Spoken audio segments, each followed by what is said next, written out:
Welcome, everyone. Get my screen straight. Welcome. Thank you all. Thank you all for joining me. Let me know where you're watching from, whether that's YouTube, Facebook, Instagram, all of those good places.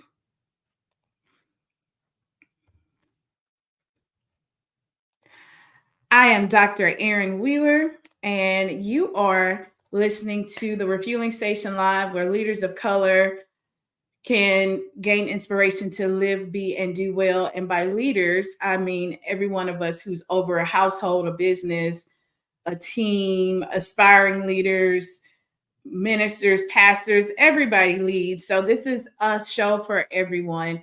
And this is my flagship show for my all of my work on burnout. I've helped leaders exit burnout, especially leaders of color. So this is the place. It all started with a random newsletter about 9 months ago that I sent out on LinkedIn at 9 p.m. And by the time I woke up the next morning, I had over 100 subscribers, and it blew my mind. And so I decided to grow it into a live show. So let me know where you're watching from. Put a comment in.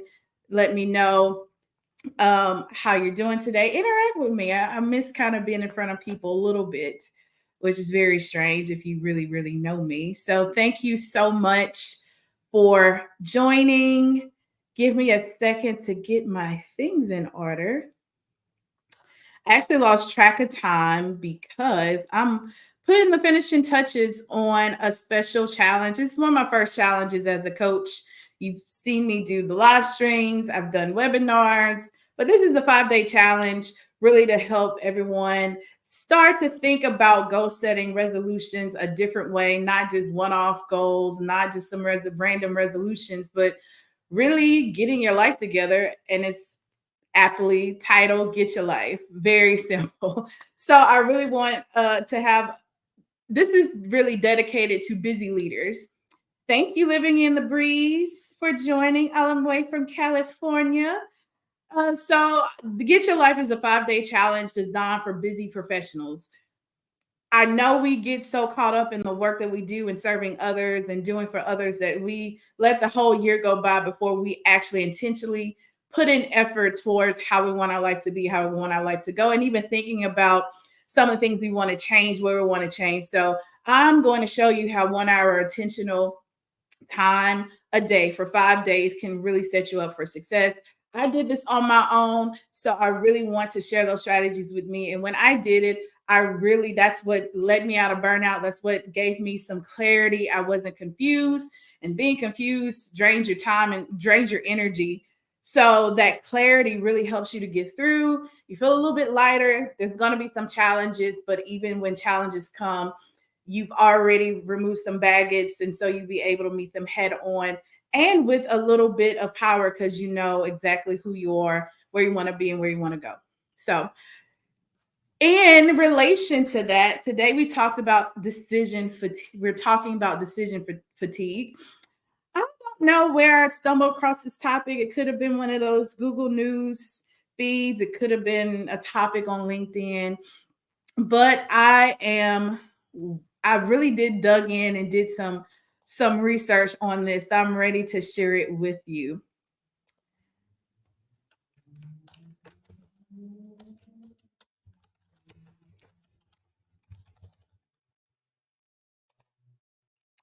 Thanks for bearing with me. I'm being my own producer. So let me start off with saying we make a lot of decisions a day. And if you're watching live, put in the chat how many decisions do you think an adult makes per day? I would say I would give you a prize. Depends on where you live and where you are. But for right now, the best answer, I'll shout you out. How many decisions do you think an adult makes per day? Just a regular adult. Just cut out the career, cut out too many is not a great answer, Ebony. I need to be a little bit more Pacific. Pacific, yes, with a P, not with an S. But we do make too many. But how many, if you can guess, what's the number of the average number of decisions that adults make per day? 500. 500, probably an hour. I'll give that an hour, mom of all trades. But in reality, we make 35,000 decisions per day. 35,000. And if we're talking about big decisions, little decisions, things you didn't even know you decided on your own, think about it. From the time you wake up, you open up your eyes, you make a decision about what you're going to say, what you're going to think, what I'm going to do. You even got to decide what day it is. Like some days we wake up like, oh my God, what day is it? And then you start to say, well, okay, today is Tuesday. What do I have to do? You might pop up and get up and make coffee or make tea. That factors into about 10 decisions, just making coffee, walking into your kitchen, deciding what you're going to eat, deciding what to pull out, what to start on first, going back. And so 35,000 decisions per day. And if you are running a business, starting a business, running a household, overseeing a team, that 35 is probably just baseline because you have a whole nother set of decisions once you hit your workspace. Once you start thinking about your business, that is additional. And so decision fatigue is really being overwhelmed and exhausted about making decision. And from the start of that first decision, from the top of the day to the end of the day, to the end of the month, quarter, whatever, those decisions, the quality of those decisions diminish with every choice that we make. Our brains become overwhelmed, our feelings get in it, right? When we don't make the right decisions, we start to feel a certain way, then we start to feel that we're not great decision makers when we realize our mistakes or we realize that something doesn't go quite as right based on a decision. So it's just one cyclical tangled mess. And when I talk about burnout, sometimes burnout comes from very small, very small things that really just add up. And decision fatigue to me really adds to that burnout factor, especially if you are a leader, parent, you got to make decisions for you, your kid. If you have a spouse, you got to make decisions for them. You got to make decisions for the family as a whole. You got to make decisions for you. It's a lot of decisions, and that's per day. And so even the question of what to eat, I don't I can remember sometimes being so tired, then just the question of what am I going to eat just takes me out. And I'll just end up going to bed, drinking some water, going to bed hungry with a refrigerator and pantry stocked, right? But it's the decision fatigue. I became so fatigued about my diet that realized I was getting I was micromanaging my diet too much. I was cutting out everything. And then when I had to like decide on what to eat, it was like, well, I can't eat nothing that has dairy in it. It's too high fat. It has too much processed sugar. It has too many carbs. It has this. And I'm like, I can't do it. And so I actually end up stopping and just starting at, if it's whole food and it's not processed, eat it. Make the best decision that you can at the moment. And so that freed me a lot of effort I had to put into just eating healthy because I was just too inundated with choices. So if you are a leader and you feel like this, I want to give you some basic things around decision fatigue, and you can kind of see if you've been affected. So, as I said, the quality of it's a deteriorating quality of choices along the spectrum. As we make one choice, all the other choices after that, our brain just says not enough energy to process, chooses the least path of resistance, and our choices those choices actually lead to biased decisions. So I talked last week about the curse of competency. Most bosses would give the work to the most competent because it's the easiest. So biased decisions, it's the easiest route the brain can take. If we made it before, we're going to make it again, even if that decision wasn't right to begin with. Increased regret. I said emotions get entangled into it. So you begin to regret the decisions that you made, and also decrease in ability in your ability or confidence to make quality decisions. So you start to him and her a lot of times when, as a boss, you need to just, some decisions don't need to take hours, but some decisions may need to be mulled over for longer. And so when you have decision fatigue, you begin to see some of these qualities. And not only with the decisions, but in you, this leads to procrastination, avoidant behaviors, and then impulsivity. Like I said, you might wait on some decisions because you're just so tired and you procrastinate on making a big decision that you know is going to affect everything, or you avoid it being dramatic and say, oh my God, this decision is going to wait. And it's just like, I just asked you, can I go to the bathroom? And then you might pop off on somebody's like, I just, all of that energy and anger and instability may come from having decision fatigue between both your personal and your professional life. So as I talk about energy management in my group coaching program, I always talk about where our energy lies. And for decision fatigue is really in that mental energy. We have a limited amount of energy. We can improve it, we can increase it, but it's renewable, but we only have a limited amount available.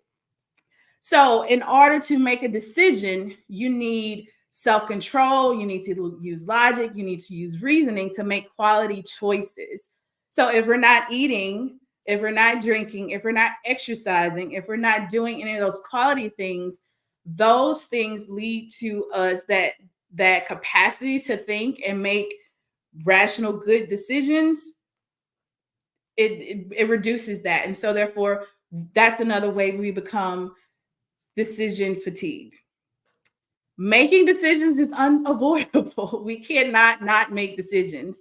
And what taps me so much, what burns me up is if I'm reporting to a leader who cannot make a decision. If I'm going do, and I'm shelling out good work, but all I need is your decision and your input in order for me to move forward. And you stall me, and then you ask me why you're not getting this done, and I come back very nicely and say, well, I'm waiting on you. Then that is going to affect your relationship with your employees, with your family, with your spouse, with anybody you have a relationship with. So we have to make decisions, but we need to put ourselves in a better place to make quality decisions. We may have to decrease the quantity of decisions sometimes, but most likely we need to increase our energy in order to deal with the decisions that we have to make in order to be efficient, run efficient places, workplaces, our business, our homes. We need that energy to do it. So that is why improving your well-being, focusing on giving those inputs, eating well, sleeping well, exercising, moving your body, that's going to lead to more to being able to handle decisions better. So 5 ways to reduce decision fatigue. Reduce options. Yesterday, on my show, Mind Body Mastery, I talked about habits and how having positive default choices makes it easier for us to keep up with good habits. We don't have to make a choice. It's the automatic choice. Well, we don't have that many options to make a good choice and to continue good habits. So reduce the amount of options. If you're a business owner, don't give your clients so many options they can't choose, because other than that, they're going to like, it's too much. You only get A or B. If you have kids, A or B. You don't have time. So that amount of time that you have to choose between things. It's a reason why you see billionaire CEOs wear the same thing. I think Mark Zuckerberg wears a blue hoodie every day. Bill Gates had his work outfit that was very plain Jane. They did this because they have billion-dollar decisions to make. They're not going to spend time choosing what to eat. They have people doing that, choosing what to wear. They also have people helping them to make breakfast so they don't have to choose there. So all of their energy can be focused on what they need. So reducing the options, reducing meal planning is a way to reduce those options. You don't have to think about having a healthy meal when it's lunchtime and trying to figure out at the restaurant what restaurant you're going to eat, how far is it away, how long is it going to take, can I get back in time? That's a lot of decisions. So if you cut that out and reduce the options, I'm going to meal prep. All I have to do is heat it up and eat it. I make a decision one time at the beginning of the week. I have 5 meals. I'm gonna cook it. This is my shopping list. It's done. That reduces options. So even in putting a wardrobe together, I remember just not having the energy to figure out what I'm gonna wear to work so I can look presentable. I used to, anytime I washed, I would go ahead and put together outfits in my closet, put on whatever detail things, whether it's earrings or whatever. I put them together so I didn't have to think about that in the morning when I didn't want to think about too many things in the morning anyway. Number 2, rely on your MVP. And MVP in this case is your mission, vision, values, and priorities. So that serves as your North Star. If you are lost in a mountain of information, whether it's or sea of choices, take your pick, whether you're making a big career transition or you need to scale down your budget or you need to make some other personal decisions, having that as your foundation helps you streamline your life, streamline your choices so you make better ones. And even you have a rationale, you have a reason to do it. It's not just, well, I mean, I guess this is how I feel. No, you could feel one way today, one way tomorrow, but your mission, values, vision, and priorities never change. And so you have a way to say no. For example, if you have a horrible time managing your calendar or managing your time, and you find yourself saying yes, and you're inundated with your plate is too full, where you are over capacity and overwhelmed, then you want to carve out that time and say, okay, I'm only giving time to my priorities, which I do. My priorities are my family, my church, my business. I have, financial plan for my life to get financially stable, and I want to maintain good health. Throughout the course of the day, if that's my priorities, I should see that in my time, how I manage my time. I tell people no, if I don't have time, if I have time after I do all of these things and I feel like it, it's a yes. If it doesn't fit in, it's a no. And so that helped me to exit burnout and not say, oh man, I want to do it, not waver. And it's like, no, I don't have the capacity to do that at this moment. And it's not a priority to me. These people are in priorities. I'm not going to go to every birthday party. I might send a card or a gift. I may not go to every event for this because it's not aligned with my priorities, but I need to save my time for something that's going to push me further. Number 3, my favorite, rest on all fronts. So this is really, really important. When I said you need all the right inputs to make sure you have the max amount of energy to make good decisions all day, rest is one of those factors. So sleeping is one of those factors to make sure you replenish your mental capacity in order to make good decisions. If you haven't read it, Dr. Sandra Dalton's book on the 7 types of rest, really, really important. So sometimes we do need to rest for making decisions. When I was looking at taking a sabbatical last year, I actually didn't take it because it was too many options, but I really was looking for a place where I didn't have to make a decision. I wanted a place to where I can walk out, go eat breakfast, get some snacks, go back to my room, go get some lunch. I didn't have to think about eating. I didn't want to think about activities. I didn't want to think about my safety. I didn't want to think about any of that. I just wanted to go and be fed and be left alone. But there are 7 ways that you need to rest because we are making decisions in any of these categories. So the 7 types of rest are physical, mental, social, spiritual, emotional, creative, and sensory. Those types of rest are really important to replenishing not only our bodies, but replenishing all parts of us and reducing that cognitive load needed to that cognitive load that actually impacts our decision making capacity. A well rested person has the optimal cognitive energy level necessary to withstand consistent decision making. So if you're well rested, you can make good decisions.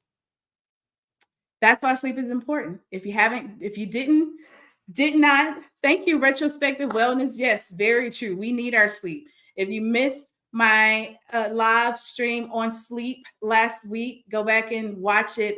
It's on YouTube, but it's really, really important that you make time to sleep. Prioritize sleep this year.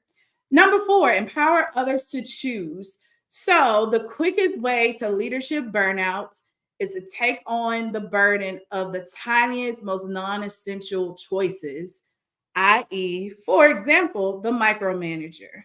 The micromanager has to even say, this is the type of plastic fork we need to use at the retreat, right? And so now you got to go find this plastic fork that burns you out.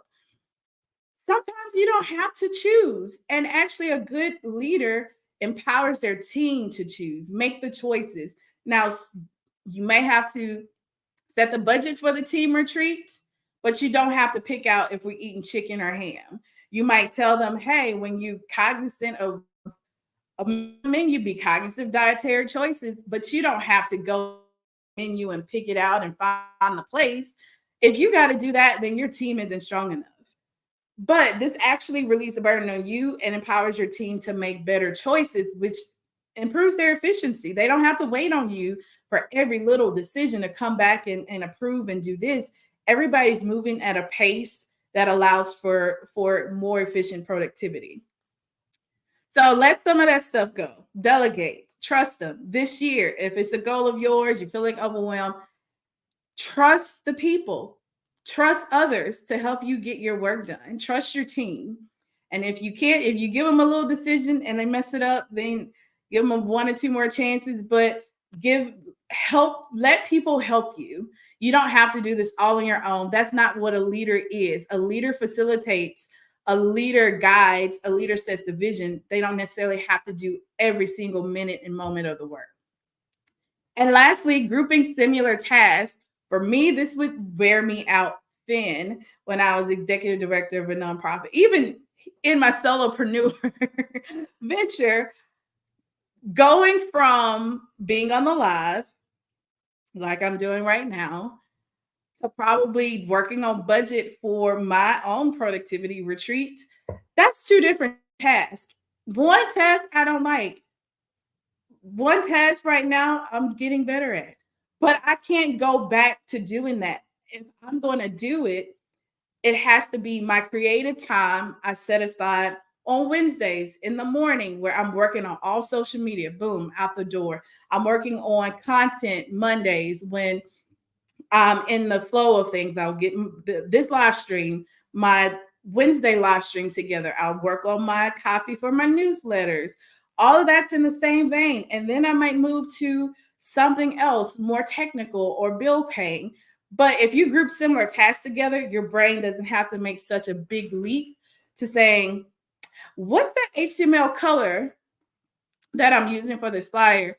To, did I save enough money for my taxes from going to grant reports to employee evaluations? Like, those are 2 similar. So when you are looking at your calendar, you need to time block. And that's what helped me.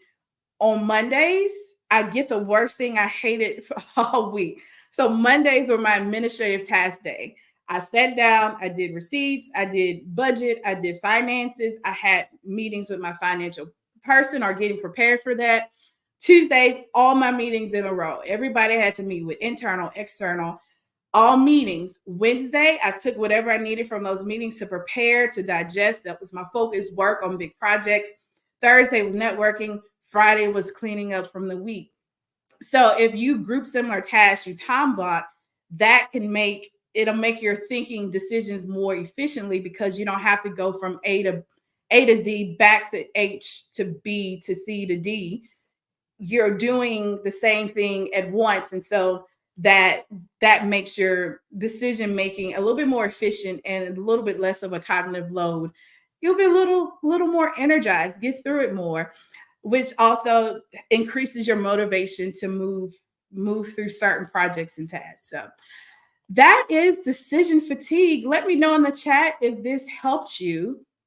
And also let me know if you heard something that you want to implement and could help you in making decisions and not just collapsing at the simplest, most uh, choice, minimal choice that just makes you kind of fall out into adult temper tantrum. Been there. I still continue to do it. It's like I can't make not one decision, like help me. And so I've been learning to do that. Even this week, I asked a friend, a colleague, or a church member to help me in my duty because I'm like, this menu is too extensive. It's too many prices. It's too many combination of things we could do. You see straight through it. Help me do that. So recognizing other strengths to help you, they can make, if they're strong in it, and they can make a quicker decision and wade through the water versus something that you're not quite apt to do. So retrospective wellness, I see, yep, assign your days. It truly helps to block. Like I said yesterday when I was talking about habit hacking and setting up new routines in this new phase of life, I had to redo my routines. And but one thing that stayed, I'm learning. This week is a data input kind of week. I'm learning the flow of my week. So by next week, I'm actually going to have those big blocks of time on my calendar so that I can begin to set some order to my day and some structure, which helps me in my productivity as a solopreneur. So thank you so much. But before I go, I would be remiss not to invite you to my 5-day challenge. It is designed for busy professionals and it helps you come back at least one part of decision fatigue. You don't have to decide when you're going to sit down and plan your day. I've already planned your year. I've already set it up for you. You don't have to make too many choices. I have everything ready, have the questions ready, activities ready. And so my 5-day goal setting challenge is just 1 hour in the evening. And I have intentionally set up activities to make sure you're not just setting one-off resolutions, but you have time to think about the totality of your life, to think about your well-being overall, and set real goals that you're actually going to, once you achieve them, you're going to transform your whole life from your career to your family, your health, your finances, giving you some structure in order for you to get some big shifts towards the life that you want. So definitely made for busy professionals. I really want my business owners, my entrepreneurs, my aspiring entrepreneurs who've been sitting on that business, aspiring writers who've been sitting on that book idea, inspiring people who are looking to make big career decisions but have stalled on it, even though you're unhappy there, who want to make some big shifts in your relationships or your personal or your mental health. All of those big things that we just kind of kick the can down the road on. I really want to help you put some structure, think about it, simplify it so that the feeling of the weight of that decision or the weight of that change just doesn't rest on your shoulders so that you're procrastinating on it, but that you're actually taking action to do it. These are the things that help me. I'm sharing them with you. I've helped my clients make big moves. So it's totally free. Let me say that it's totally free. The only investment you have to do is a minute to give me your email so you can get the link to the live sessions, and 1 hour per week next week from Monday through Friday to do the live sessions and activities. And I even let you have a replay just in case something comes up and you can't get it or you really want to listen to it again. So go to my website, graceandproductive.com/challenge to sign up. I promise you, I only need your name and email, will not spam you, but it's to just get the materials to you and the link so you can get it on your calendar. Thank you so much for sharing your Thursday, 30 minutes out of your day with me. If you're watching later, thank you for watching this video. And be sure to check out my YouTube channel where you can see the replays for all of these videos like this. It is my YouTube is at Aaron Wheeler PhD. You can search that in Google. You can go to my website to find it.